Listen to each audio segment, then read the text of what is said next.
hi, honey. Breakfast will be ready in a minute. Ah! My hand! Ah! Very funny, Mom. I know it's Halloween. Nice fake hand.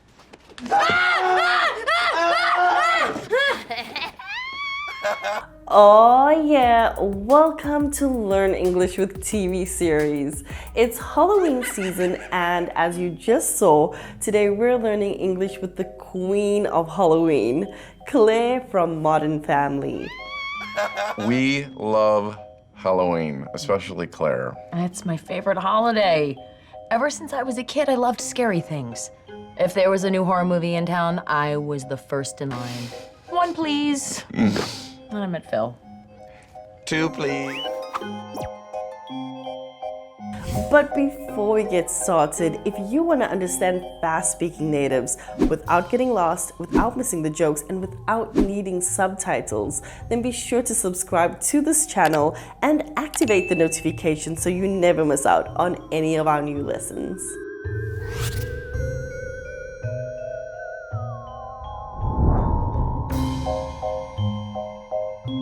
As she does every Halloween, Claire has big plans to scare the children in her neighborhood, but this time things don't go as well at first.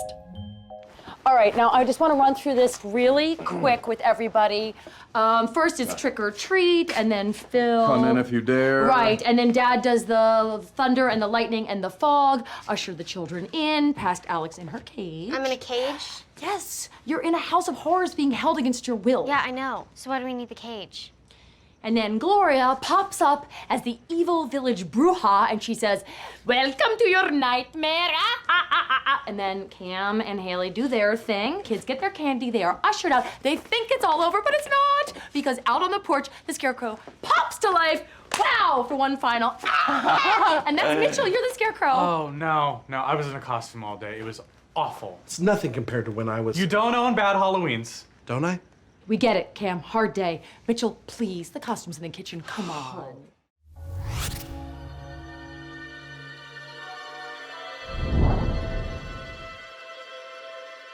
All right, now I just want to run through this really quick with everybody. As you can see, Claire takes Halloween very seriously, so she wants everything to be perfect. To run through, in this case, means to go over the details of something or to examine something quickly. Another common variation is to go through instead of run through something. So you can say, let's go through this when you want to explain something or make yourself clear. Check out this example. Okay, let's go through this one more time. Just because Leonard has a new girlfriend does not mean I need to go out and hook up with some guy.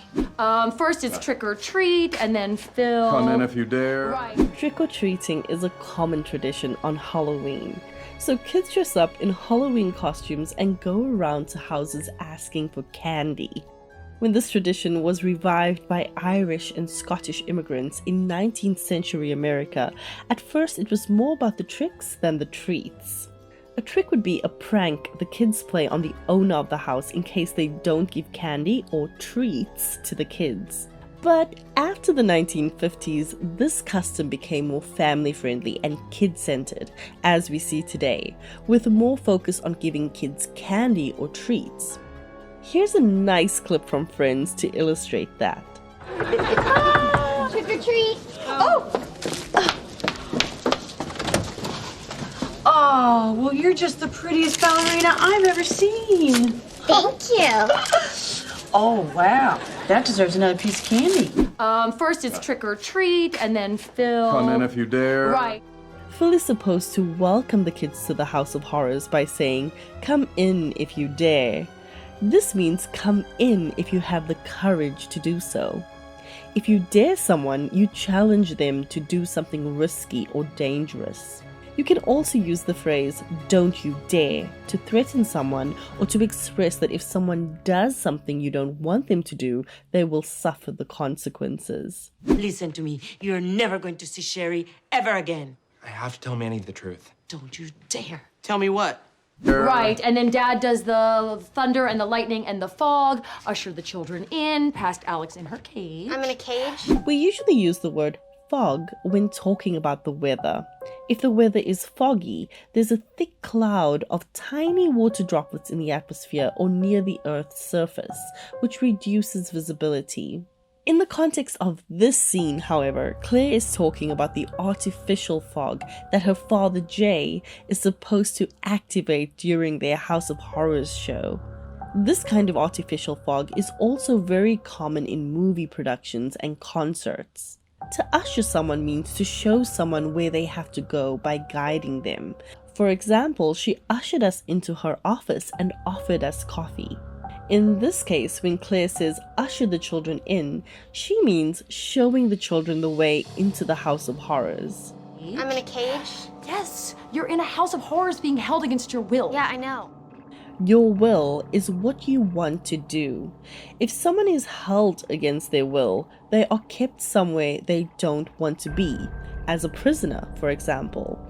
The funny part in this scene is when Alex says, "Yeah, I know," meaning that she's not happy to be there and would like to be studying instead.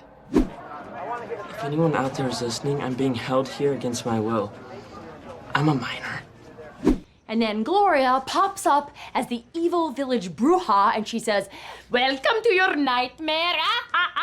Gloria is supposed to appear suddenly to scare the kids. To pop up means to appear in a place or situation unexpectedly. For example, he popped up out of the blue and told me he was my relative. Bruja is Spanish for witch. Since Gloria is from Colombia, it makes sense that Claire is using the Spanish word here instead of the English word witch. And then Cam and Haley do their thing. Kids get their candy. They are ushered out. They think it's all over, but it's not. If you tell someone to do their thing, you're telling them to do whatever it is they're supposed to do, or whatever they usually do. When you have your thing, you have a trait or characteristic that makes you, you. For example, if you love music and you're always talking about music, we can say that music is your thing, or that's your thing. Check out this clip from Friends where Phoebe talks about the fact that Ross is famous for getting divorced. Oh, that's your thing. What?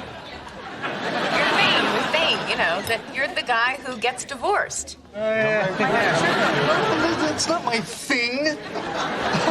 I do not love getting divorced. Yes, you do. This is your third divorce. By the way, if you love it when learning is fun and relaxing, like this lesson, then our Fluent with Friends course will be perfect for you.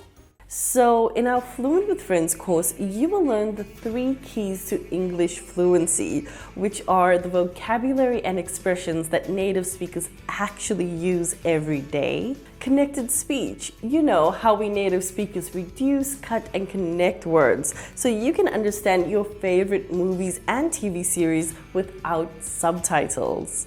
And of course, the cultural context, so you can laugh along with every joke. And you'll be doing it all with Friends, which various academic studies have shown is the best TV series to learn English. The best part is that you can try it right now for free. Simply click up here or down in the description below to sign up now. Kids get their candy. They are ushered out. They think it's all over, but it's not. Remember we talked about ushering the kids in?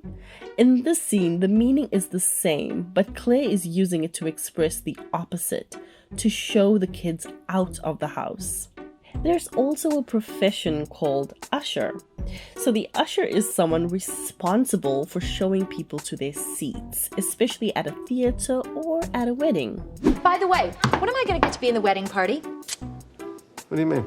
Well, Jerry's going to be the best man and Kramer's going to be the usher, so what am I going to be? I don't know. I don't think you're anything. Well, I have to be something. I'm a close friend. Because out on the porch, the scarecrow pops to life. Notice the connected speech in the phrase out on the porch. Claire pronounces the T in out with a flap sound, which then connects with the preposition on, out on. Listen again. Because out on the porch, the scarecrow pops to life. Oh no, I was in a costume all day. It was awful. During Halloween, people usually dress up in costumes.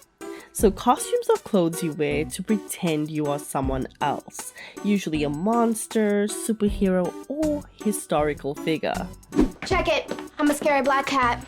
The only person that costume scares is me. Go change it. To what? I don't know. One of your old costumes. Oh no, I was in a costume all day. It was awful. When something is awful, it's terrible. You're not gonna believe this. Mitzi got the listing. Oh no, honey, that's awful. She cheated, she lied, and she won. It was awful. It's nothing compared to when I was... You don't own bad Halloweens. Don't I? So if you own something, you have full control or possession over it. When Mitchell says to Cam that he doesn't own bad Halloweens, Mitchell is trying to say that Cam is not the only person who has had a traumatic experience during Halloween. It was awful. It's nothing compared to when I was... You don't own bad Halloweens. Don't I? Notice that Mitchell uses the auxiliary verb don't here. But what's interesting is that Cam replies with the same auxiliary verb. Don't I? This is a great way to avoid sounding repetitive. The full version of this dialogue would be, you don't own bad Halloweens. Don't I own bad Halloweens? Since the context has already been specified in Mitchell's sentence, it's not necessary for Cam to repeat the same thing. That's why Cam simply replies with, don't I? In order for that to work though, you need to use the same auxiliary from the previous sentence. Take a look at this example. This is a great book. Yes, this is a great book. This is a great book. Yes, it is. As you can see, the auxiliary being used here is the verb to be, is. So instead of repeating everything that person A said, I can simply stop at the auxiliary. Now it's your turn. Identify the auxiliary in these dialogues. I haven't seen the new Top Gun movie yet.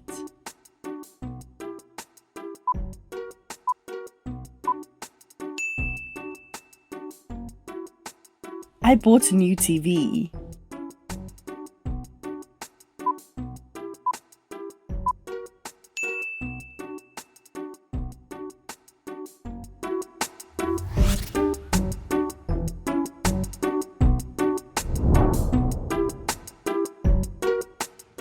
Come in, if you dare. Dad? Huh? Oh, let me see. Thank you for joining us on our... No. First the thunder and the lightning. Yeah, right, I got it. Perfect. Thank you for joining us on our special night. Other children haven't fared so well. Welcome to your nightmare. Ha ha ha ha. What the hell is that? Can we just get our candy? Okay, but beware of the fog, for you might not be able to see ahead. Boo. Timmy started running. I wanted to run too, but my hunch got stuck on a rose bush, and that's when I fell. I fell hard. I can see his feet. Okay, here, children, have some candy. Happy Halloween! Okay, that was bad. That was a bad start.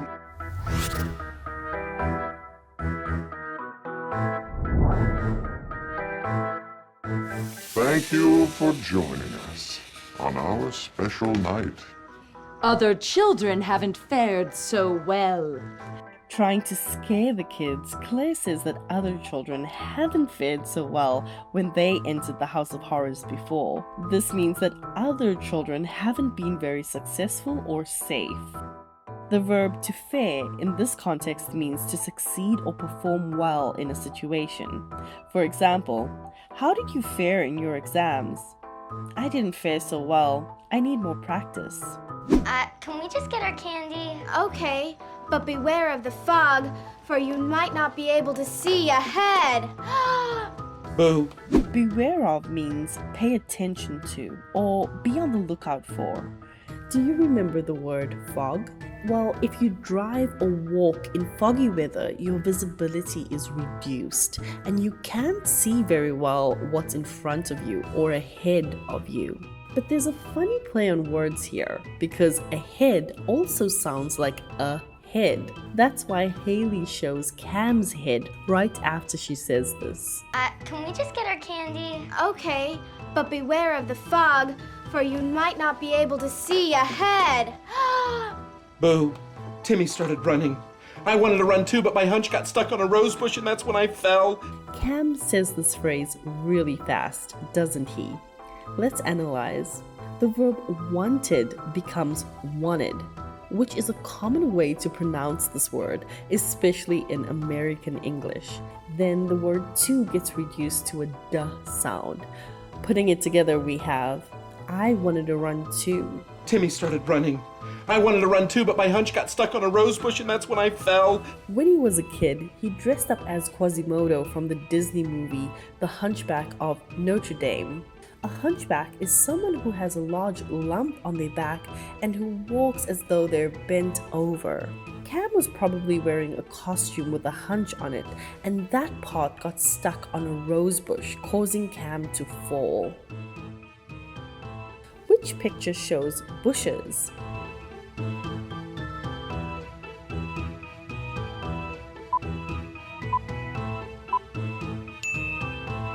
So a bush is a plant with many small branches. In Cam's story, he fell on a rose bush, which is a bush of roses.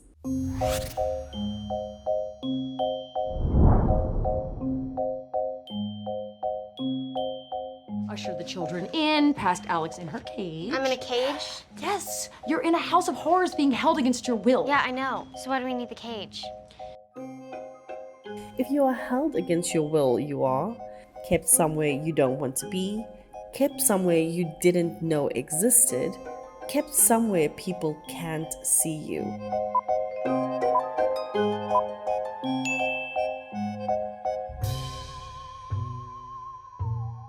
Oh, no, I was in a costume all day. It was awful. It's nothing compared to when I was... You don't own bad Halloweens. Don't I? We get it, Cam. Hard day. Mitchell, please, the costume's in the kitchen. Come on. Which option best replies to the following sentence? She doesn't know how to drive at all. She does?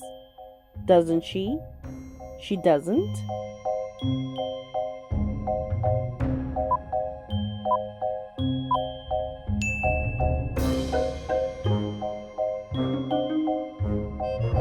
Welcome to your nightmare, ha ha ha ha. What the hell is that? Can we just get our candy? Okay, but beware of the fog, for you might not be able to see ahead. Boo. Beware of means pay attention to, look away, wait a little.